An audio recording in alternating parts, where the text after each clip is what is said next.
What's up, Wonk family? It's TK. Today on the podcast, we have Scotty Landes. He wrote on Adam Devine's House Party, Workaholics, Who is America, gives his insights on writing and how to maneuver your way into the biz. Hope you guys enjoy it. Okay. I'm a yes-ander, man. I jump on. I support it. He does. He jumps on everything, which is dope. Yeah. Keeps me busy.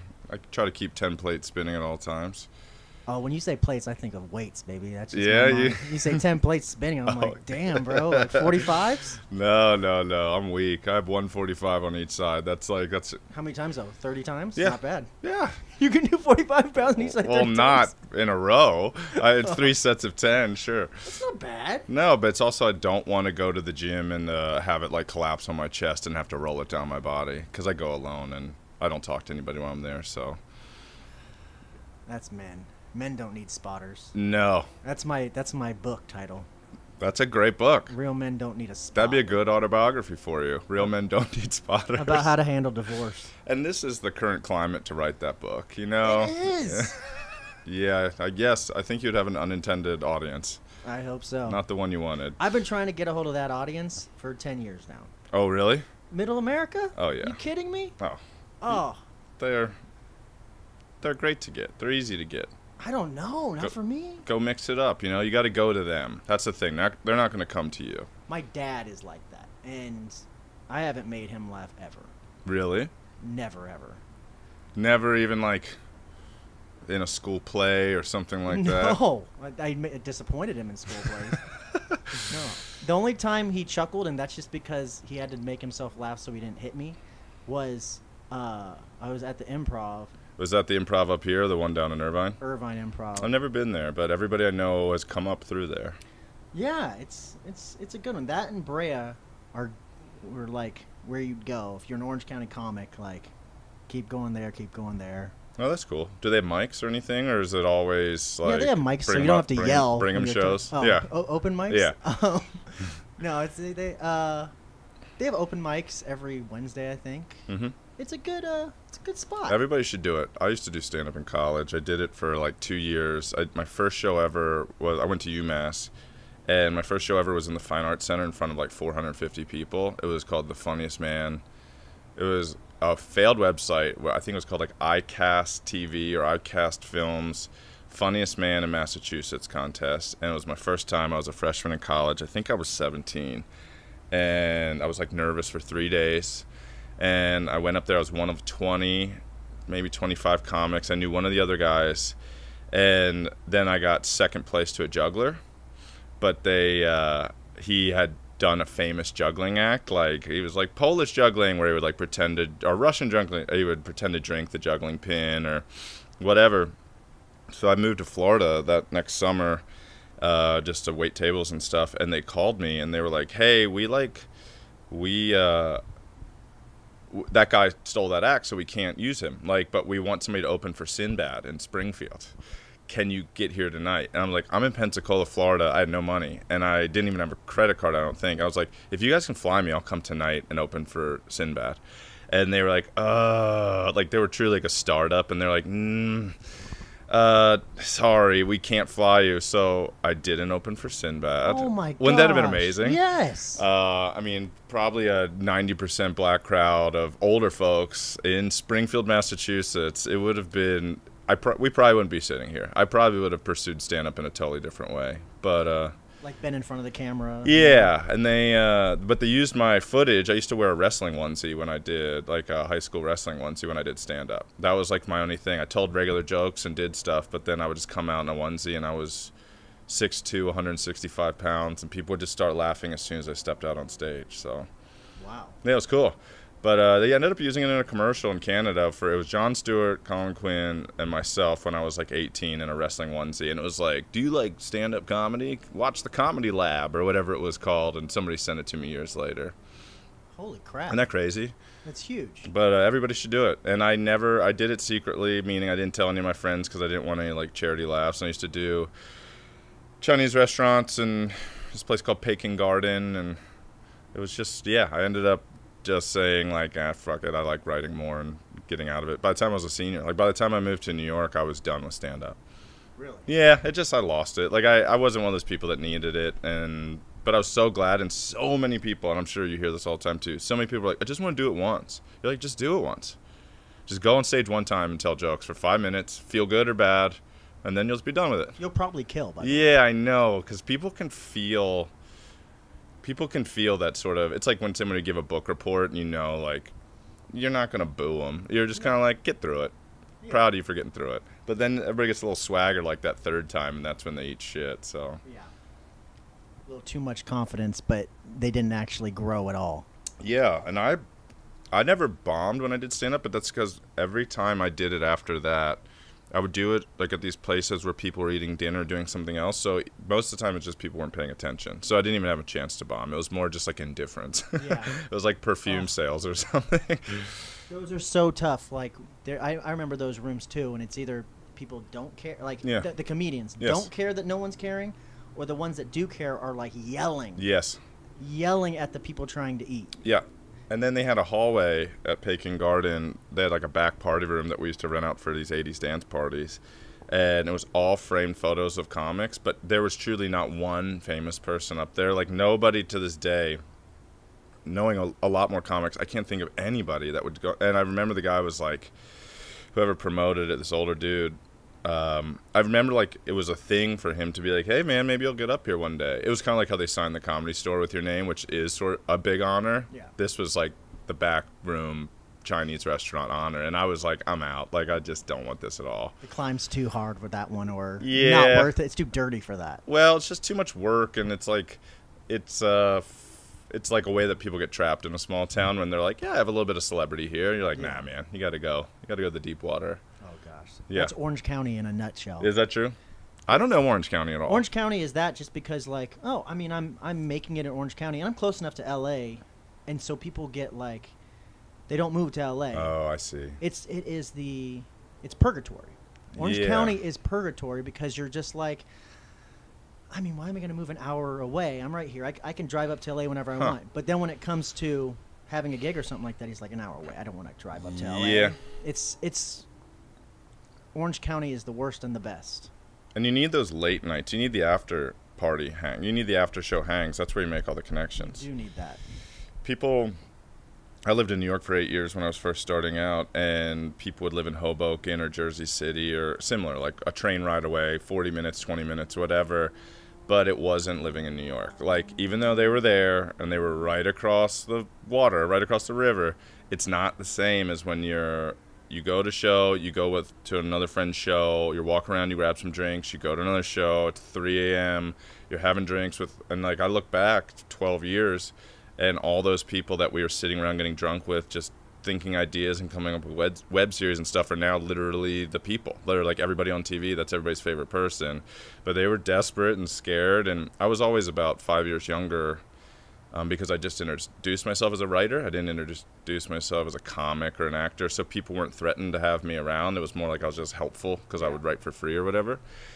But yeah, it was like just sitting around and just those chats, and you kind of form your like circles and your teams, and then like a decade goes by, and everybody who's kind of made it helped everybody else out, and it was crazy. But it was, if I had lived in Hoboken or if I had lived in Long Island and not in the actual city, I was in Brooklyn, but I would have missed out on those hangs, which were the only way I got in. That was like my whole way in. Was hanging out with just the hang. Yeah. Because I can, you and I have hung out and partied many times. Like, I drink all night, but I never get fucking mean or sloppy or gross. I never flirt with anybody I shouldn't or hit on it. And so I just was able to stay around people and really let loose. And then people were like, yeah, he's fine. He won't screw it up. Invite him to your cookout. Great. That's awesome. Yeah. I had the exact opposite. You were a wild man? For a while, I think I had a little bit of that. Yeah. Yeah. Destructive. Yeah. But, I mean, it makes you who you are. It was, it changes. There's a writer, I won't name names, but he was sober when I met him. And he was a New York guy that came out to L.A. and wrote on a bunch of shows. And then we had dinner like 6 months ago, and he ordered some drinks while we were at dinner, and I was like, do you need me to say something? Like, do you need me just to be like, hey, are you sure you want a drink? And he's like, no, I realized I realized I'm not an alcoholic. I realized I was just very angry in my 20s, so the alcohol's bringing out that anger, but now I really love my life and my family and everything. He's like, so now when I drink, it just makes me happier. And I was like, I wonder how many people I came up with in New York, it's more that than like straight up alcoholism. It is all that. Yeah, right? So, you went from Massachusetts. Went to UMass, yeah. UMass, then to Florida. Went to Florida for a year. I transferred to University of West Florida just because I hated the weather in Massachusetts, and I waited tables at a place called Bushwhackers. And I came back to finish school in Massachusetts, moved to Atlanta for 1 year, and then tried to get a job with CNN doing this thing called video journalism or video. It was basically just taking tape stock and helping producers, but it got kind of replaced by everything got digitized, so they didn't need people to physically handle tapes anymore, news tapes. So they were like, I think the initial offer was something like $38,000 a year, which when you're 21 is great. But then because of it, they're like, we'll still hire you, but we'll pay you like $19,000. And I was like, oh, I'll just wait tables instead. And then I moved to New York a year later and started within, I think, 2 months, I got a job as a sound PA on a show called Stella on Comedy Central with Michael Ian Black and David Wayne and Showalter. Yeah. And I just got that by writing postcards to the production office saying, like, I'll work for free. I know how to do this and that. I was lying a little bit. Like, I had a TV show in college and stuff, but I didn't know any real sound equipment or real camera equipment. And this writer's assistant named Ryan Iverson was like, hey man, I'm getting these, I'll pass your resume along. And then they were going to hire me to be David Wayne's stand-in, but I'm a little taller than he is. You're way taller than him. So they were like, well, we need a sound PA, and I was like, I'll do it. So I started and learned how to wrangle cables and do all that stuff, and I worked that for 3 weeks and 2 episodes, and then got laid off because it went union, and I didn't want to be a production guy. So yeah, that was my first taste of TV, though. Did you keep in touch with those guys, Showalter? They were older. I mean, they still are older. They were significantly older, but I was a huge State. The State was my favorite sketch comedy show, yes. But I was never somebody to be like, I'm a huge fan of yours or whatever. But my first day, it started raining. We were shooting outside in Williamsburg, and I had to hold an umbrella for Showalter and Alan Ruck, who was a guest star. And I was standing in the rain holding this big thing, and they were both very nice. And Ruck turns to me, and he's just like, yeah, I bet you're getting your college degree like right now. And I'm like, yeah, this is like film school. This is like stand in the rain. But he was like, Showalter and those guys were my heroes. So it was really cool. And then just writing those postcards, getting that job, there was an actress on it named Andrea Rosen, who was also a stand-up. She played one of the neighbors on the show, and she invited me to go to this show called Hot Tub, which was Kristen Shaw and Kurt Braunohler, and I think it was their second or third show ever. And I went, and when I saw them, I was like, okay, for the first time ever, I feel like I'm connecting with somebody. Like, I felt a little weird and like a little...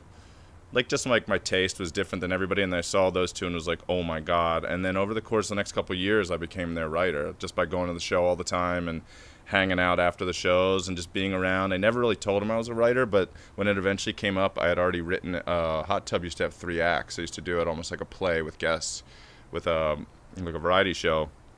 And I had one ready to go, and I was the first person they ever used, and it went really well. And then they were like, yeah, you're our writer. So that was like, once Kristen got Flight of the Conchords and Kurt started getting pilots and everything, then suddenly I had like a crew that would hire me for everything. That's awesome. Yeah. And that's how you guys met, is from that show. I went to that show because Andrea invited me, and I went with her, and she performed and was really funny. And then, but I just remember seeing Kristen, who was probably only 25 at the time. It was the year she won the Andy Kaufman Award, which may have been the first Andy Kaufman Award. And she just blew my mind. And Kurt, I was like, this guy's like a Craig Kilborn type. He's even funnier. And they were both friendly and generous enough. And, you know, it's like partially that I went to that free show every Monday night. I still go a lot. But it was also, they would invite me for a beer after, and I would say yes. And graciously, I was so broke, it was nice that they would do that. And then the coincidence or luck of it all was we lived on the F train. And we all lived in Brooklyn, about 3 stops apart. So on those nights, I would get an extra 40 minutes to hang out with them and get to know them, just riding back to Brooklyn. And Kristen would get off at 4th Avenue, and Kurt would get off at 10th Street, and I would get off at Fort Hamilton. So oh my goodness, we would buy Clamato beer, Bud Lights, Micheladas, and bags, and drink them on the F train. Just you three? Just the three of us, and I felt like so lucky. I felt like, don't blow this. These people are like your heroes, even though they had never done anything. But I just knew they could just were. Sense it. Yeah, there were certain people, and Kristen definitely had it. And then once Kurt started doing stand-up, which was probably 5 years later, I was like, oh, he's on his way too. Wow. Yeah. And then you guys all moved out to LA together? We did. So that would have been, from when I met them to when we moved, was probably 6 years. And then I gave myself till 30 to get one writing job, and on any platform, any type, didn't matter. I would have written literally for a Lifetime movie or anything, but instead I got a show called Mega Drive on MTV, which I submitted to, and I almost didn't do it, but then I was like, hey, nobody else has asked. I didn't have any reps, didn't have anything like that. And just a friend of a friend was like, try Scotty, he'll do it. I got this email at like 9 a.m. that said they needed it at noon, and they gave me like a joke writing packet and some example stuff I had to write. And I lay back down. The girl I was dating at the time was a nanny. She goes to work, and I was like, I had to wait tables that day, and I just decided, oh, fuck it, I'll just do it. And I sent it in, and like 2 days later I got an interview.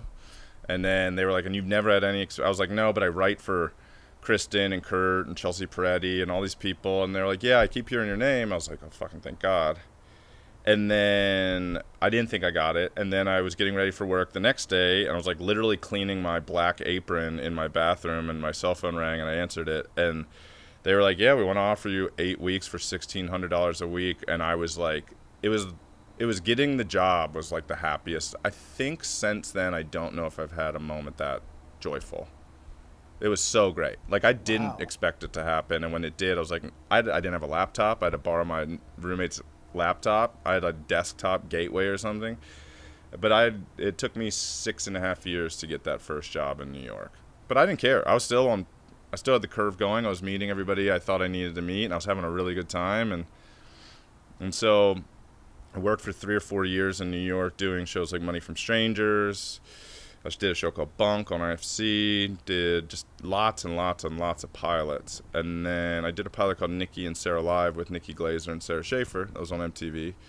And we did 2 pilots of that. And then I got a call that was like, well, the place that I live, I had been to a party next door, and I told that guy like 8 years ago, if it's ever available, I'll move out that day. Like, and I'll give you 6 months rent.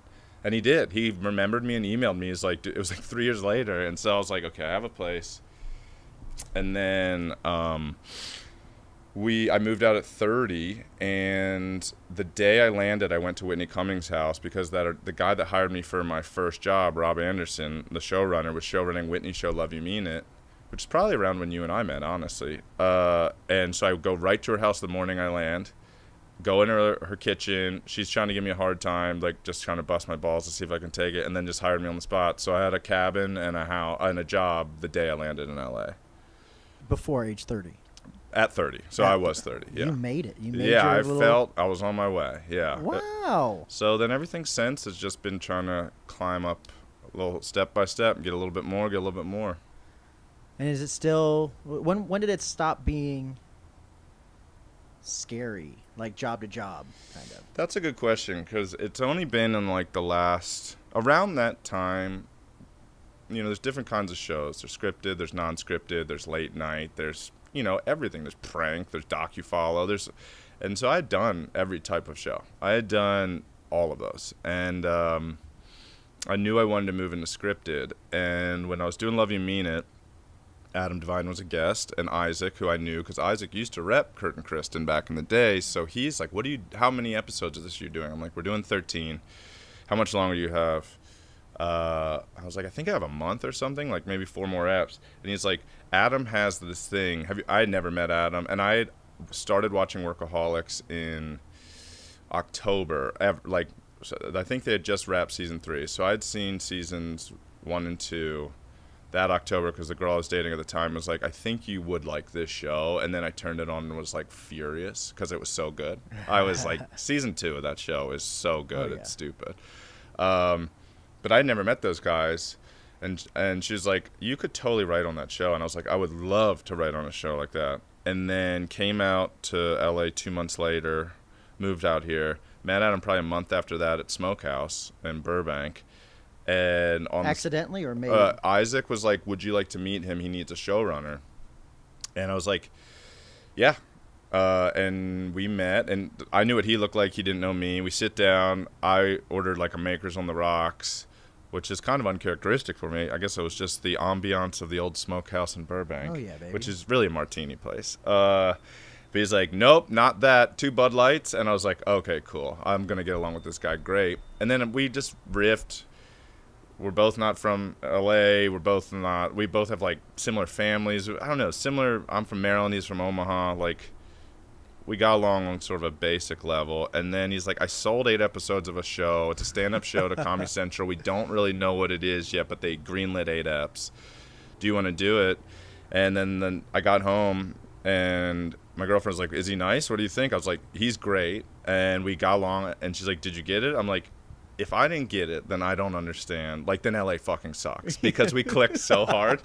I was like, if he's bullshitting me like that, he was all worn out. It was the night season 3 of Workaholics wrapped, and he was getting that every time you do a production, you usually get sick the week after you're done shooting. It's just like everybody, crew, because you're just so exhausted mentally. It's like how some people can't shit on airplanes when they're traveling. Like, their brain just, same with production, like your brain shuts down your immune system, and then you wrap, and then you get sick. Yeah. And I could feel he was getting sick that night. But he was a trooper, and he showed up, and then, yeah, about a week after that, I started, and we named it House Party, and Comedy Central didn't want us to call it that because of the movie from the early 90s, late 80s, and we were like, trust you, your demo was born the year that movie came out. Yeah. Don't worry about that. And then we did 8 episodes of that. You were on an episode, Front Yard Comic. Yeah. And it was really great. And that was like a breakthrough. And then I got Workaholics season 4 after that. He was like, would you want to write on Workaholics? I was like, yeah. So from the first time I watched in October to when I was on it was May. So whatever that is, 7 months from. And I was like, that's when I was like, all right, I'm in. Now I understand what the game is. We were on the exact same projectile with that show. Yeah. And you were on season 4, right? I was on season 4 because of the House Party episode. It was fun. That was a fun episode. That was great. I remember him coming to me and Blake met at the Yard House, and he said, I'm writing a script for you. Yeah. Front Yard Comedian. Yeah. With you, I think you said. Yeah, I wrote it. Yeah. Yeah. He and I wrote every single episode, 3 seasons. But after Workaholics season 4, that's when I started getting offers instead of interviews. So people would be like, hey, we're doing a thing for Adult Swim. Can Scotty write on it? And I'd be like, yeah. So that's when I started feeling comfortable. But that was from when I started writing comedy till that moment was probably like 11 years, maybe. Wow. Worth it. Totally worth it. It's fun now. You got a beautiful house with rafters. Yeah, I know. I have 8 more rafters than I ever expected to. Yeah, some people don't have anybody. But yeah, that was it. And but even then, you still feel like you can coast.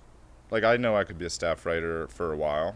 I could do this for the next 5-10 years and just keep going job to job, or run those sort of new non-scripted whatevers, but you just got to keep climbing. It really is like, you can get comfortable. It's a great job if you are just comfortable doing that, but I just kept wanting to do more shit. Like features and stuff? Or? Features, create my own shows, create series with people. Like, sometimes you see somebody on a TV show and everybody will Google, like, who's the person on Ozark? Who's the person? And then I want to work with those people that are, like, the really good people and just develop a show with them or a movie. Hell yeah. Yeah. What's it like writing with Adam? It's great. So Adam is really smart and really fast, and he understands story way better, I think, than most actors, because he's directed and produced, and they produced all of Workaholics, and they started directing TV.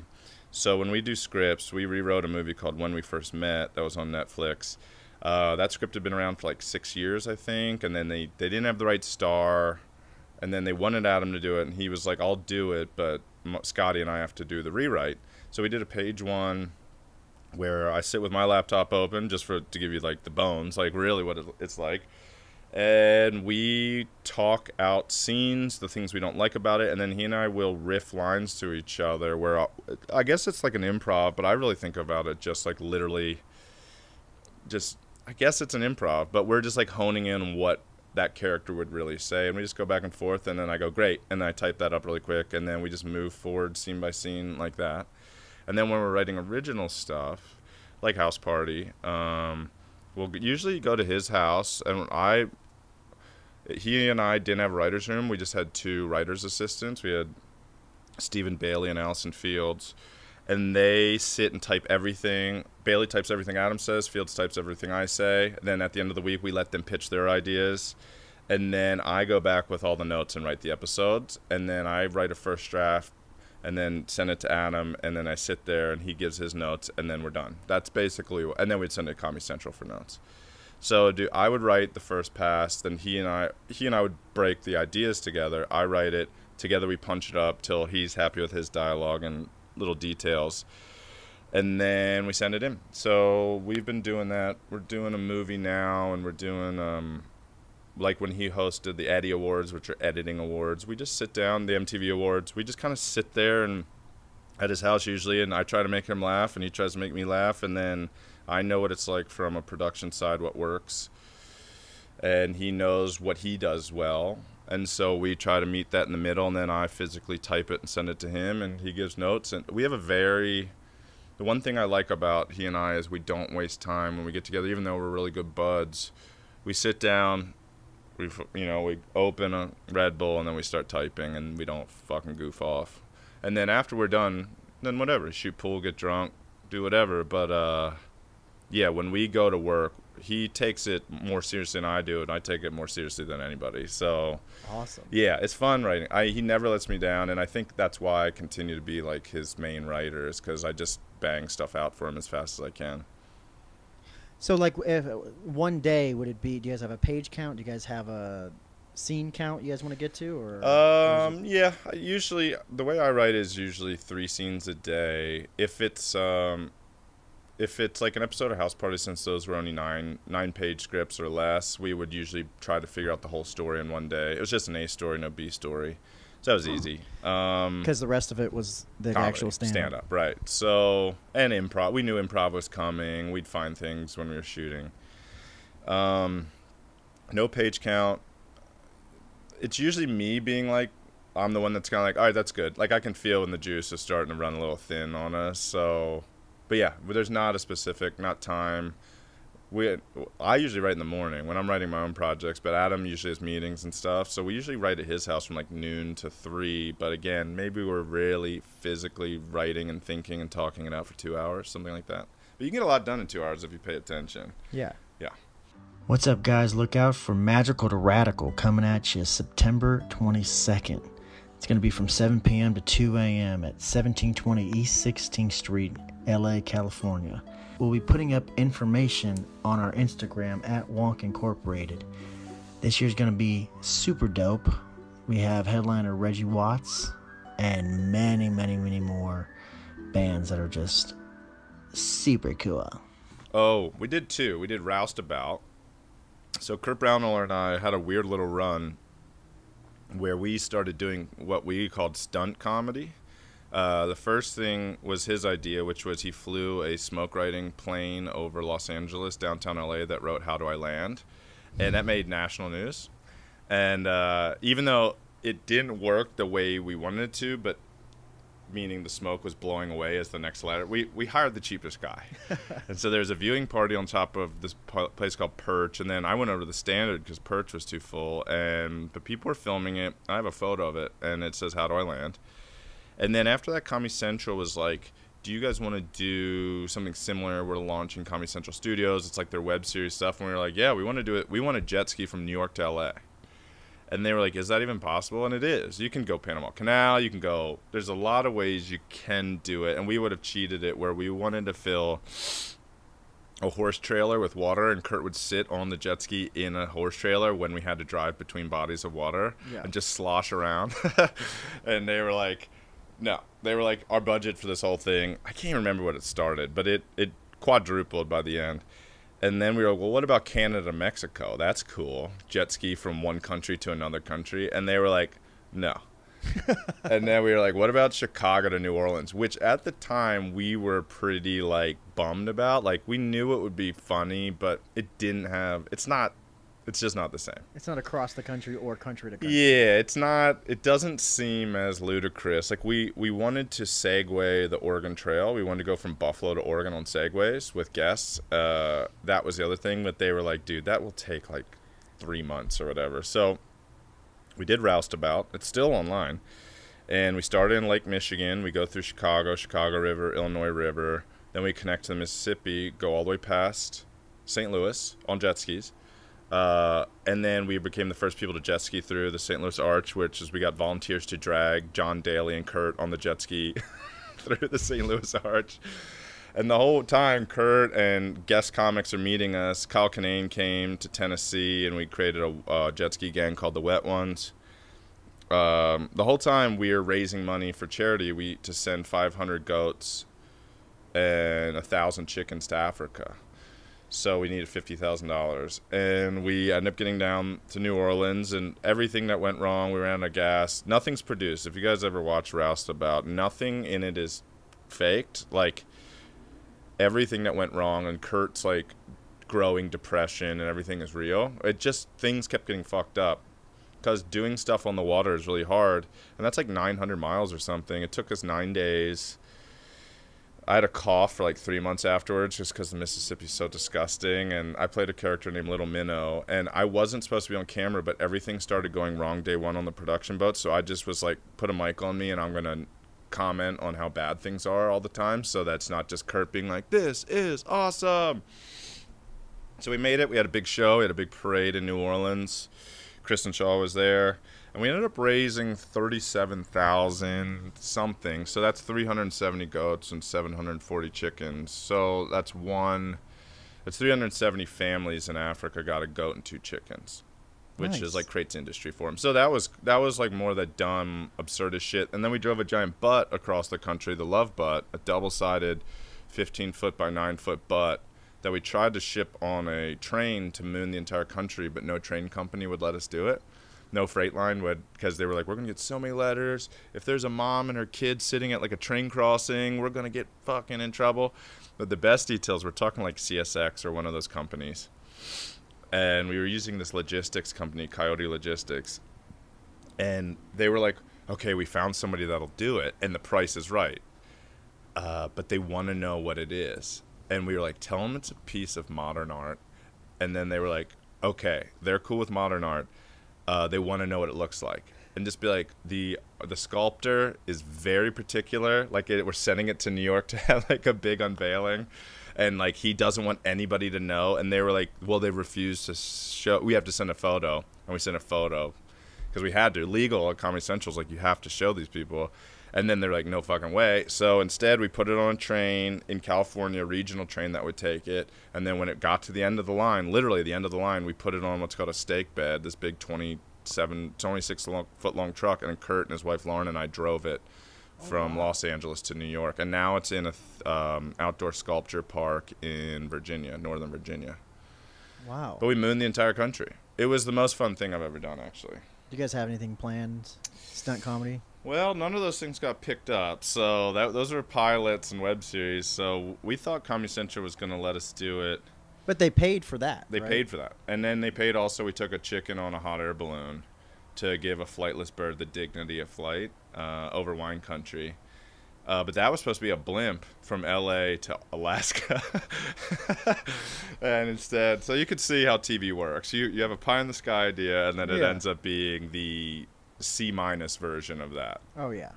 Which was great. Yeah, got a couple of those. What about Ball Masters? Ball Masters. That is a Adult Swim series created by Christy Caracas. And Christy had done a show called Super Jail that my friend had worked on, and I loved it. Have you ever seen Super Jail? It was on Fox, It was on Adult Swim. Yeah. It was animated, short, super hectic, like crazy, fast-paced, frenzied show about this jail that's impossible to break out of. And he and I had maybe met once, and then they got Ballmasters picked up, and they needed a pure comedy writer. They had a lot of anime guys, and so I flew to New York. And that's like one of those ones where, like, I lost money on that job. Like, I was only there for a week. I wrote probably 3 episodes. Broke all the story, but it's an animated show. It's on right now, and it's a futuristic sport where there were these huge wars. And then to get rid of wars, they created this game. This guy, Crazar, created this game where everybody battles, and then you can't die. There are these things that bring you back to life when you do die. So it's just basically, it's kind of like The Purge, honestly, where it's just like, hey, get it out here and have fun. And we wrote about this team called the Leptons, which are the shittiest team. And it's sort of a Bad News Bears where like they get better, and there's the young kid, the Luke Skywalker type that like just wants to win, and then there's the old grizzled vet that's like, fuck this, she used to be the best, Gaz, and now she sucks, and she's fat and she's an alcoholic. So it's you know, it's kind of got those sports tropes, but then it's crazy fast, and I'm so glad I did it because Christie's the man and Adult Swim's great, and I love that type of animation. So yeah, that was a good one. When was the last time you pitched? Every day. I pitched like 5 times last week, and I'll pitch next week. I have a few pitches. I partner up with talent, and then when they go out, I go out. So yeah, I'm pitching lots of stuff right now to everybody. Nice. Yeah, it gets to the point where you just keep seeing the executives like every 2 weeks, and you're like, hey, and they're like, what do you have for us today? Idea, huh? I'm like, here's this other one. And the key is you don't go, this is the one I love the most. Like you can't ever be like this. Because then if they pass and you come back the next week with a new idea, they're going to be like, oh, now this is your favorite idea? Yeah. But yeah, I pitch all the time. Constantly pitching. Dope. Which is fun. What's your process before the pitch, like the week before the pitch? So I used to take it more seriously because I didn't know what I was doing, and now that I know what I'm doing. So now I usually write up a pitch document that'll be sort of the tone. You and I have done this a couple of times. Yeah.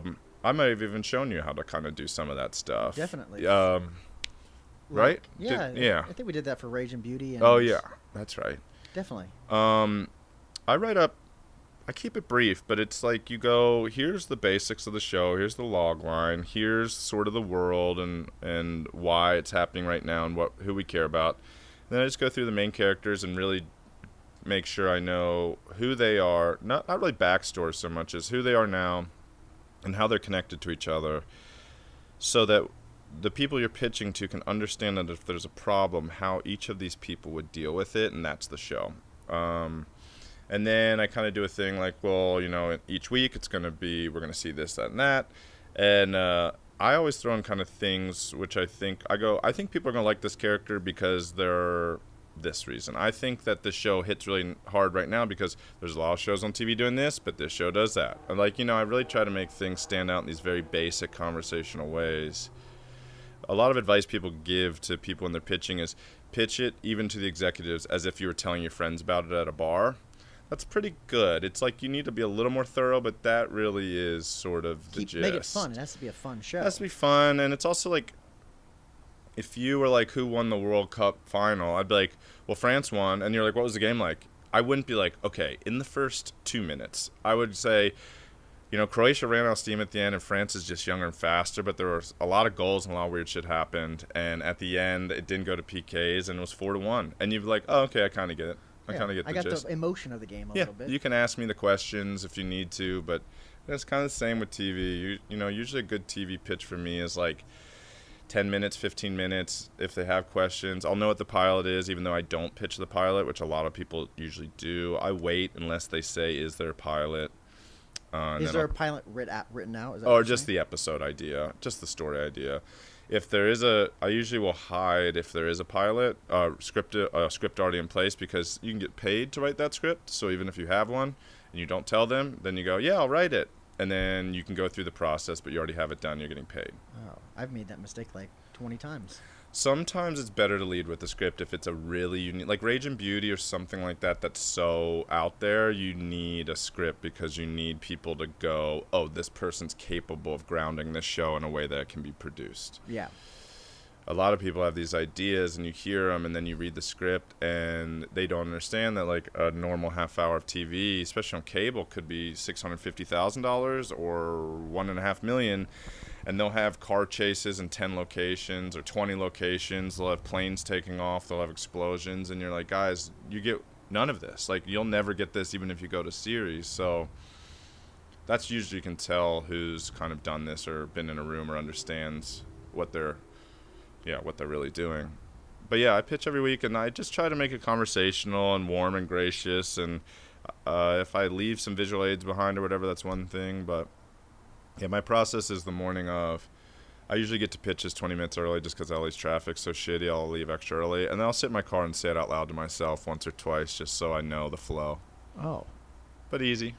How long do you plan on talking for? You know, 20 minutes? It depends on the type of show, but I would say a good TV pitch you can get out in like 8 to 12 minutes if you're really on your shit, and then you answer questions. But I've had some go really well where they sit down and buy it in the first minute, where you go, it's a show about this, it's starring this person, and it's going to be on this. And people go, okay, we're buying it, but keep going. That's happened twice or 3 times. In the room, they say, yep. Yes.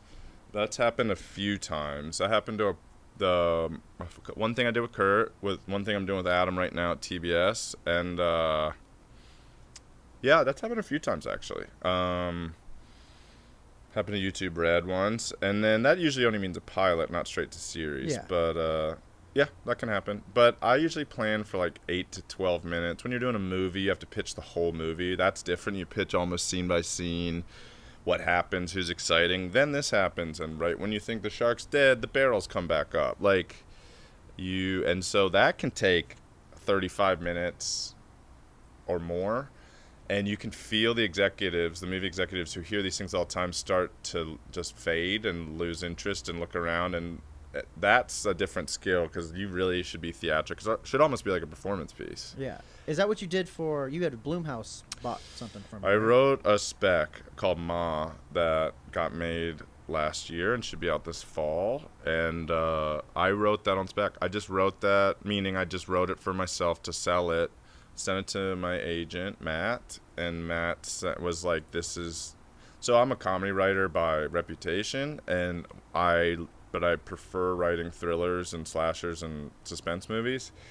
Because that's what I like to watch. So I wrote this one just because I thought it was really good and scary, and I sent it. My agent sent it to Blumhouse. I think the next day, the day after that, I went in for just an interview or a meeting. They're like, hey, they want to talk to you about it. This is a good sign. First place they sent it.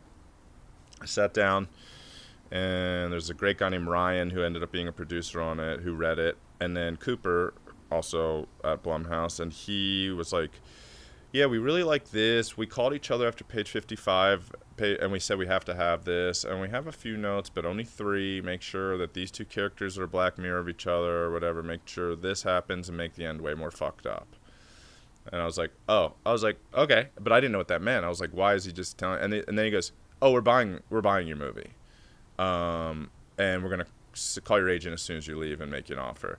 And I was like, oh, great. I had no idea that was coming.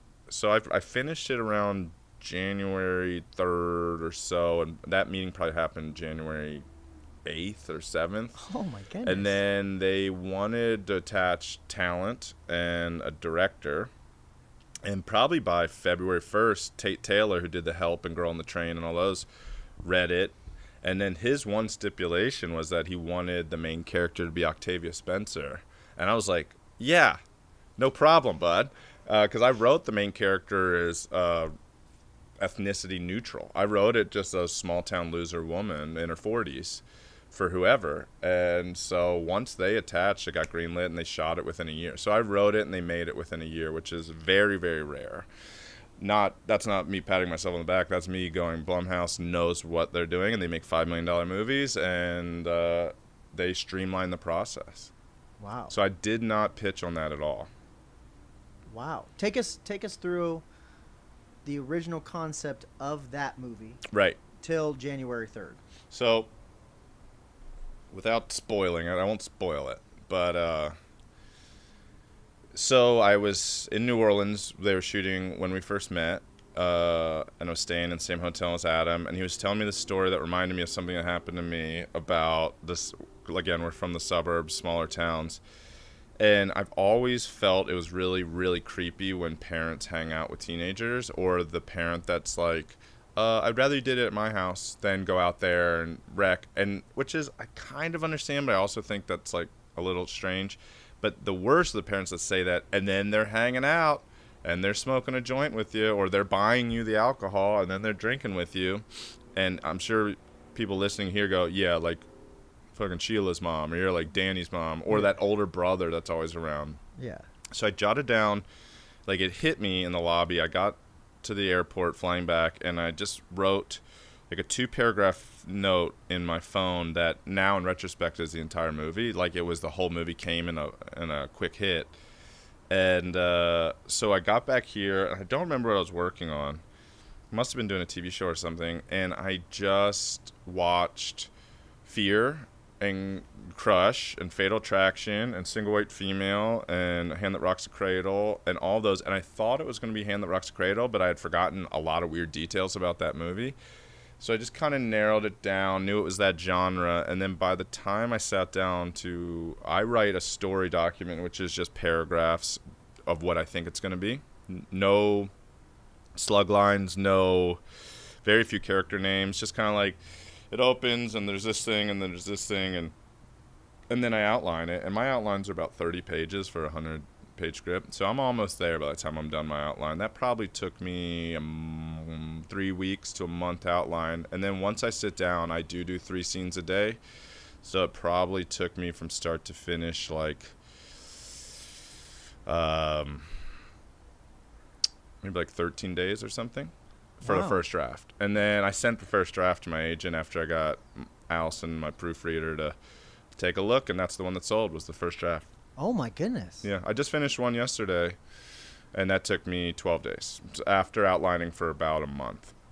Wow. So yeah, if you can discipline and sit down and do 3 scenes a day, which I recommend to everybody who really wants to write features, because 3 scenes, and a scene can be exterior Chicago night establishing the lights of Chicago over Lake Michigan or whatever. That's a scene, even if it's an eighth of a page, or a scene might be 4 pages. So for me, I don't worry about page count. I just know that if I just chip away at it and then walk away, I email it to myself after every 3 scenes, just so I have like it's in my cloud type of thing, and then I just slowly chip away at it.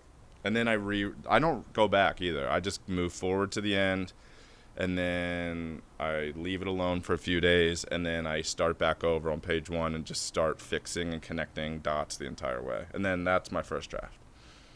Wow. Which I can't recommend it enough, because you just don't feel overwhelmed. If you sit down and think about having to write 100 pages in a month, you'll die. But if you go, I'm just going to write whatever 3 scenes is today, maybe it's 2 pages, maybe it's 8, then that's much more manageable. Yeah. And then you have your whole day to live your life and be an interesting person. Yeah. And you wake up, you do that all early morning. I get up at 8. I get up at 8. I do all the normal stuff. I check my phone. I check emails and all that stuff. And then I pick a rando time in the morning. So if I'm up and make coffee or whatever, I'll be like, okay, at 8:37 you start writing. And at 8:36 I throw my phone in my bedroom and shut down all social media. And at 8:37 I'm typing. And that's usually till like 12:30 kind of? Usually till like 10:30. It's usually about 2 hours. 3 scenes really isn't that much. And I'm not overdoing it. Like, I'm just making sure the scenes have shape, the dialogue's close but not perfect.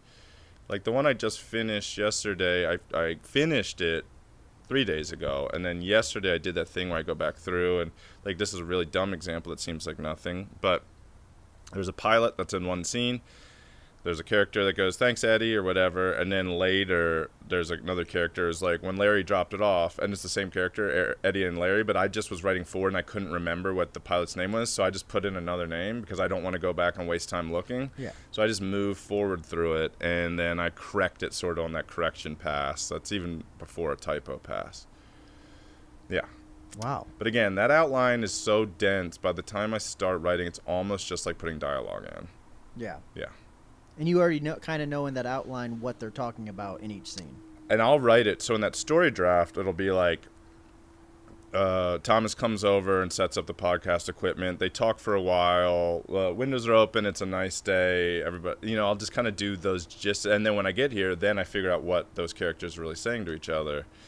But I generally know the tone and where it's going and why it matters and how it moves the story forward. Like yes. the plus minus, Yeah, I know where it's going. I know why it exists. And sometimes I get to a scene and outline. I'm like, oh, I don't need this anymore. Let's get rid of it. And I don't like hold on to anything. This one I just finished is another kind of a monster horror movie. And I got to page 55 and loved what I was like really into it, but then I realized it wasn't going to match what the back half of the movie was. So I called the director and I was like, do you just trust me? I'm going to re-break this a little bit, make it more streamlined. He's like, yeah, do your thing. And I went back through and re-outlined the second half of the movie, which I had never done before, but it saved. It made it much better. Nice, man. Yeah, got lucky. Very cool. Well, this has been nice. Thanks for coming over and talking to me. Any other tips? Any other hot tips I can give you? I mean, your listeners better be real writers, like, meaning this is probably so boring to somebody that doesn't care about writing at all. No, I think our listeners, I think anybody that's a fan of Wonk, I think they're just a fan of creation. And if you're a director, you should know this stuff. If you're a writer, you should know what a director should go through. If you're if you're an actor, you should know what both of them go through. Like, everybody should know everything. Like, if you're in this industry, you should know how to do everything.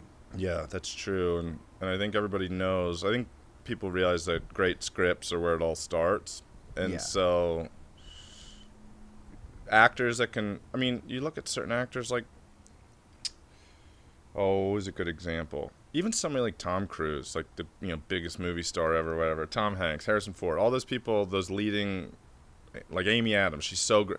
They're so good at reading scripts and breaking down like why things are going to work that they probably couldn't write like a writer, but they read scripts like somebody that understand the key elements for character and story. Yeah, exactly. So things that work usually start with a great script, and then the performances and the direction just makes that a beautiful full picture. Yeah. But it's hard to put lipstick on a pig. It is. And that's like all those shitty movies in the 70s and 80s when it was cheaper to make movies and everybody's making everything. Like, it was just, there was never a script. It was just throwing things together and hoping stars had star power. But now people are so selective, and now television and these hour-long shows and stuff are so good that taste matters. Yes. So it's harder to get movies made now, and it's definitely harder to get TV made. But the quality of stuff getting through, I think, is increasing, maybe. The stuff that does get through is pretty damn good. Yeah. It's there's a lot of fucking platforms, man. Yeah. But probably too many. Well, a lot of them fall off, too. A lot of them fall off. All right, man. Great talking to you. Absolutely. Come on back anytime. Wait, let's talk about Mudflap. Mudflap is my production company. It's also Maryland Mudflap was my Twitter handle anonymously for years, and still fairly anonymously, except I mention it on podcasts.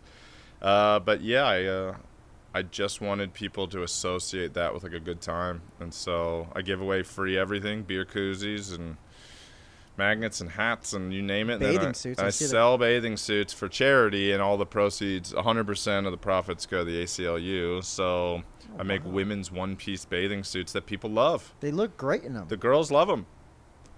I love them.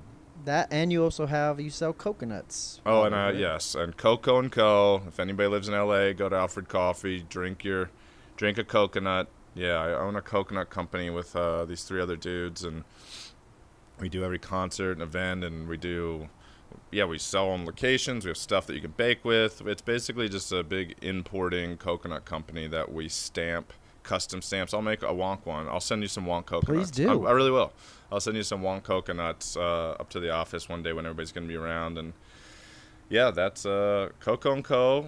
It was one of those things where I was like, I'll give you money to be a silent partner, and I just felt like if I lost money on something called Coconut Incorporated, then people would be like, you're a fucking idiot. But then if it worked, people would be like, how did you know you were going to do that? Yeah. And so I've been an owner of it for almost 5 years, and it keeps growing, and we have, I don't know, 16 employees, something like that. It's crazy. Wow. Small business, man. Hell yeah. But yes, keep your eye out for Coco & Co. And if you want a bathing suit or a beer koozie or anything like that, just DM me and I'll happily send swag your way. Swag. Swag. Good podcast. Thanks for listening to the Wonk podcast. Please comment and subscribe. And if you guys would like me to talk to anybody in the Wonk universe, please comment. And if you have any questions that you want me to ask people, write that down too. All right, see you next week. Wonk, wonk.